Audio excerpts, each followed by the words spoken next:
ফরজ কাজেও ভাগ বসিয়েছে এবারের বাজেট। ও প্রেমিক প্রেমিকা থেকে শুরু করে বিবাহিত দম্পতি সবারই জন্য এই বাজেটে কিছু না কিছু দুঃসংবাদ রয়েছে। চলুন গল্পে গল্পে শুনে আসি এবারের বাজেটে কি সেই দুঃসংবাদ। প্রথমে সবচেয়ে বড় দুঃসংবাদ দিয়ে শুরু করতে যাচ্ছি সিগারেট খাওয়া মানুষদেরকে নিয়ে। ধরুন পারিবারিক খরচ নিয়ে আপনার কলহ চলছে, অথবা কোনো নবপ্রেমিক প্রেমিকা ঝগড়া করে বিভক্ত হয়ে গেছে। ঠিক সেই মুহূর্তে তারা চিন্তা করছে যে সিগারেট খেয়ে তারা দুঃখ কমাবে, তখনই তাদের জন্য দুঃখটা আরো দ্বিগুণ বৃদ্ধি পাবে। সেটি হচ্ছে যে এবারের বাজেটেও সিগারেটের দাম 60% বৃদ্ধি করা হয়েছে। বরাবরের মতোই সিগারেট খাওয়া লোকদের জন্য দুঃসংবাদ প্রত্যেক বাজেটেই রয়েছে। প্রেমিকের উপর রাগ করে অথবা বাসায় বইয়ের উপর রাগ করে টাকা জমিয়ে সিদ্ধান্ত নিলেন আপনি বাড়ি করবেন, কিন্তু যখন আপনি ইট কিনতে বাজারে যাবেন তখন দেখবেন রানা প্লাজার মতো একটি 10 আপনার মাথার উপরে পড়বে। ঠিক এবারে বাজেটেও ইটের দাম বৃদ্ধি করা হয়েছে 10% থেকে বাড়িয়ে 20%। হয়তো অর্থমন্ত্রী চান না আপনারা আরাম আয়েসে ঠান্ডা বাতাসের ভিতর থেকে বসবাস করেন।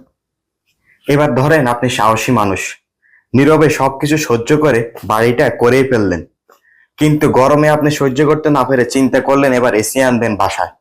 যখনই আপনি এসি আনতে বাসায় যাবে তখনই দেখবেন যে আপনার উপরে আরেকটি চাপ সৃষ্টি হয়েছে। সেটি হচ্ছে যে আপনি দেখবেন এসির যন্ত্রপাতির উপরে 5% থেকে বাড়িয়ে এটি 7% করা হয়েছে, এবং যার কারণে এসির দাম বৃদ্ধি পাবে। এবার আসুন আরেকটু এগিয়ে যাই। আপনি তো সাহসী মানুষ, সবকিছু সহ্য করে ইট কিনে বাড়ি করে ফেললেন, এসি নিয়ে আসলেন।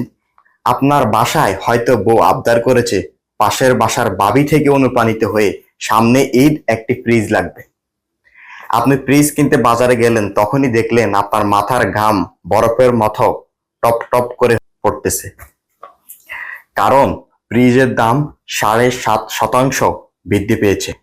হয়তো আমাদের অর্থমন্ত্রী চান না ফ্রিজে কোনো জিনিস দীর্ঘক্ষণ রেখে সেই খাবারটির উপকারিতা নষ্ট হোক। আপনি খুব সাহসী মানুষ, কিন্তু রাতে ভয় পান। আপনার প্রয়োজন এখন লাইটের আলো। আপনি চিন্তা করলেন একটা এনার্জি লাইট আপনার কেনা প্রয়োজন। আপনি বাজারে গিয়ে দেখলেন লাইট কিনবেন। ঠিক লাইটটা হাতে নিয়ে যখন আপনি দাম জিজ্ঞেস করবেন তখন হয়তো আপনার মনে হবে আপনার জীবনটাই কি রেড লাইট হয়ে গিয়েছে, কারণ এখানেও দাম বৃদ্ধি করা হয়েছে। এনার্জি লাইটের দাম 5% থেকে বেড়ে 15%তে না হয়েছে।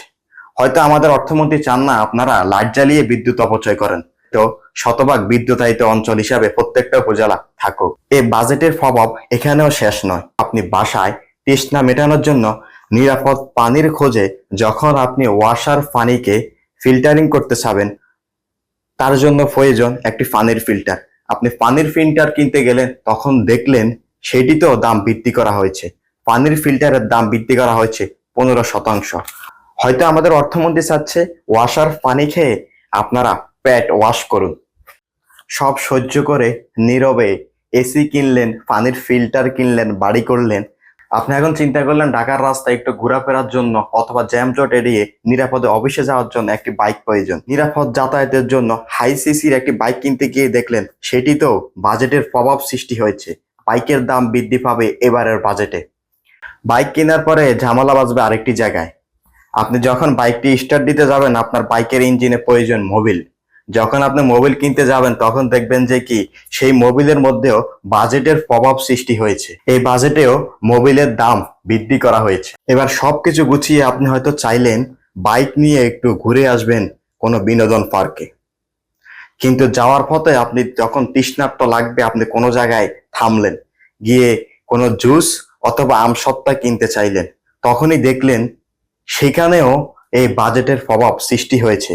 আপনার সেই জুস বা ড্রিঙ্ক বা আমসত্ত্বার উপরেও দাম বৃদ্ধি পেয়েছে, সেটি 5% থেকে বাড়িয়ে 15%তে নেওয়া হয়েছে।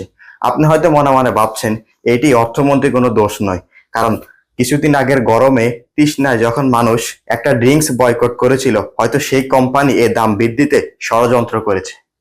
না, আপনি এবারও থামলেন না। আপনি এবারও জুস খেয়ে আমসত্ত্বা খেয়ে রওনা দিলেন বিনোদন পার্কে। যখনই আপনি বিনোদন পার্কে ঢুকতে গেলেন তখনই আপনার জীবনে সবচেয়ে বড় বিনোদন নেমে আসবে। আপনি তখনই জানতে পারবেন যে বিনোদন পার্কেও মূল্য সংযোজন কর দ্বিগুণ করা হয়েছে। হয়তো নিরাপত্তার কারণেই অর্থমন্ত্রী চাচ্ছেন না আপনারা বিভিন্ন বিনোদন পার্কে গিয়ে ঘোরাঘুরি করেন। আপনি সাহসী মানুষ, সব সহ্য করেন, কিন্তু এবার আপনি হাল ছেড়ে দিয়েছেন। বিনোদন পার্কের কোনো এক কর্নারে বসে আপনি হয়তো ভাবছেন কোনো প্রিয় মানুষ অথবা আপনার প্রিয় প্রাক্তনকে কল দিয়ে এই দুঃখ হতাশা শেয়ার করবেন। ঠিক সেই মুহূর্তে আপনার উপরে নেমে আসবে আরেকটি বাজেটের প্রভাব। সেটি হচ্ছে আপনি যখন কথা বলবেন সেখানেও বাজেটের প্রভাব রয়েছে। প্রতি 100 টাকায় 72 টাকার কথা বলতে পারবেন, তার মধ্যে 28 টাকায় কেটে নেওয়া হবে। আপনি যখন হতাশ হয়ে পড়ে আছেন বিনোদন পার্কের এক কর্নারে, ঠিক সেই মুহূর্তে হয়তো আপনার স্ত্রী চাইলে হয়তো একটি আইসক্রিম খাবে, আপনাকে বিরক্ত না করেই গেল একটি দোকানে, গিয়ে সেখানে হট্টগোল বাজিয়ে ফেললো।